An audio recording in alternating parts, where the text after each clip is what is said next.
அப்போ நாங்களே நடிச்சா நல்லா இருக்கும் சொல்றியா? சார் சத்தியமா சொல்றேன் சார். வேற என்ன சந்தோஷம் கேட்டு பாருங்க. ஆமா பாஸ், நீங்க 2 பேரும் நடிச்சா அந்த ஆடு தேட்டர்ல செலிபிரேட் பண்ணி உடனே. ஓகே சார், நீங்க 2 பேரும் ரெடியா இருங்க. நான் இரண்டு மொபைல்ல ஷூட் பண்றேன். அதான் பாஸ், கதை, திரைக்கதை, வசனம், இயக்கம் எல்லாமே அதனால நானும் பிஎம் சேர்ந்து உங்களை டைரக்ட் பண்றோம். நீங்க எப்படி நடிக்கணும்ன்றதை நான் சொல்லி கொடுக்குறேன். அப்படியா? எதுக்கு மனோஜ் இதெல்லாம்? நம்ம ஷோரூமுக்கு நாம தான் பண்ணணும். நம்ம பெஸ்ட் கப்பல் ட்ரெண்ட் ஆகும். உங்களுக்காக விஜயா ஹோம் அப்ளையன்ஸ் ஷோரூம்ல எக்ஸ்க்ளூசிவ் ஆஃபர், கல்யாண சீர்வரிசை. உங்க பட்ஜெட்டுக்கு ஏத்த மாதிரி எங்க ஷோரூம்ல நல்ல பேக்கேஜ்ல நாங்க பண்ணி தரோம். அதுக்காக நாங்க புதுசா ஆரம்பிச்சிருக்கிறது தான் கல்யாண சீர்வரிசை பேக்கேஜ். இதுல பெஸ்ட் பிராண்ட்ல இருக்கிற TV, washing machine, AC, mixie, கிரைண்டர்னு எல்லாமே குறைவான விலையில ஒரு பேக்கேஜ் நாங்க தரோம். உங்க ஆர்டர்ஸ் புக் பண்ண கீழ இருக்கிற கான்டாக்ட் நம்பரை கான்டாக்ட் பண்ணுங்க. ஹலோ, யார் பேசுறது? வந்துட்டே கல்யாணி, நான் நிம்மதியா ரிட்டர்ன் விட்டது தப்பா போச்சு. என்னையே மறந்துட்டு பாரு. இப்போ உனக்கு என்ன வேணும்? ஏதோ கல்யாண சீர்வரிசை பேக்கேஜ்ல சீப்பா தரப்போங்களாமே. உன் சோஷியல் அக்கவுண்ட்ல ஷேர் பண்ணிருக்க.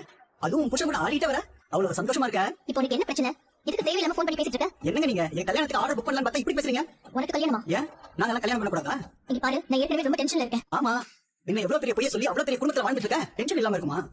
உங்ககிட்ட என்னால பேசிட்டு இருக்க முடியாது. நீ முதல்ல போன் வை. இல்ல, நான் கட் பண்ண போறது போன் இல்ல, உன் புருஷன் கூட வாழ்ற வாழ்க்கை. பணம் கொடுத்தீங்கன்னா நான் சைலண்ட் ஆயிடுவேன். இப்போ என்கிட்ட பணம் எதுவுமே இல்ல. அப்ப இனிமே உங்ககிட்ட பேசி பிரயோஜனம் இல்ல. நான் உன்னோட புருஷன் கிட்ட நேர்ல வந்து பேசிக்கிறேன். இப்போ உனக்கு என்ன வேணும்? நீதான் வேணும். வருதாத, நான் அப்படிலாம் சொல்ல மாட்டேன். இப்ப இன்னொருத்தனை கல்யாணம் பண்ணி வாழ்ந்துட்டு இருக்க. எனக்கு மனசாட்சி இருக்கு, அதனால ஐ வாண்ட் மணி. இப்ப எனக்கு பணம் வேணும், அதுவும் உடனே வேணும். எப்ப தருவ, எங்க தருவ, நான் எங்க வரணும், அதை மட்டும் நீ சொன்னா போதும். உடனடியா என்னால பணம் தர முடியாது. என்கிட்ட இப்ப பணமும் இல்ல. சொன்னா புரிஞ்சுக்கோ. அப்ப நீயும் புரிஞ்சுக்கோ. நானும் உன் விஷயத்தை உன் புருஷன் கிட்ட சொல்றதை தவிர வேற வழி இல்ல. அப்பா ஐயப்பா நம்பி போலாம். நம்ம மனசுல நினைச்சது நடக்கும்னு சொன்னாங்கப்பா. அது அப்படியே கண்ணாடியே நடந்துச்சுப்பா. நடந்துச்சு. ஆமா, நல்லபடியா சாமி கும்பிட்டியா? பயங்கர கூட்டம்பா. இருந்தாலும் அருமையான தரிசனம் கிடைச்சதுப்பா. ஏடா, அது கட்டி சொல்லுமா? ஆமாடா. அப்புறம் அரவண பாயசம், உண்ணியப்பா எல்லாம் பாடுறேன்ப்பா. உனக்கு புரியல? உண்ணியப்பா அரவண பாயசம் இருக்கு. சாமிக்கு அபிஷேகம் பண்ணி எல்லாரும் அப்புறமா கொடுத்து.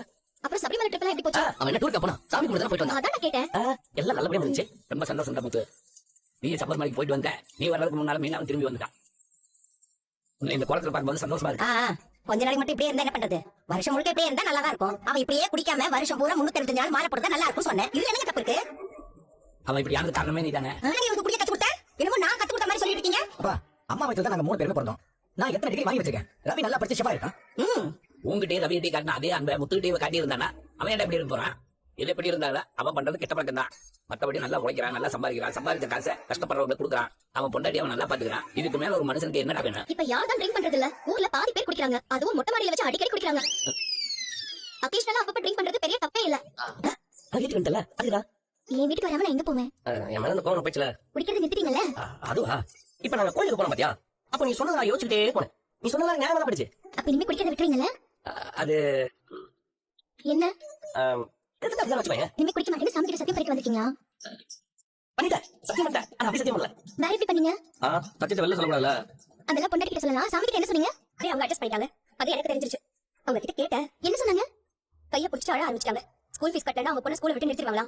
எக்ஸாம் வேற வரப்போதான். அதான் வேற வழி இல்லாம இப்படி பண்ணிட்டேன்னு சொல்லி அழுதாங்க. யார்கிட்டயும் சொல்லாத வேற சொல்லிட்டாங்க. எனக்கு என்ன பண்றதுனே தெரியலக்கா. இப்ப அவங்க ஏமாத்துறதுக்கு நானும் தொட பண்ண மாதிரி ஆயிடுச்சு. நீ என்ன பண்ணுவ? இல்லடா, நம்ம தப்பு செய்யலனாலும் ஒரு தப்ப மறைக்கிறதுக்கு நம்மளும் காரணமா இருக்கணும். அதுவும் தப்பு தானே?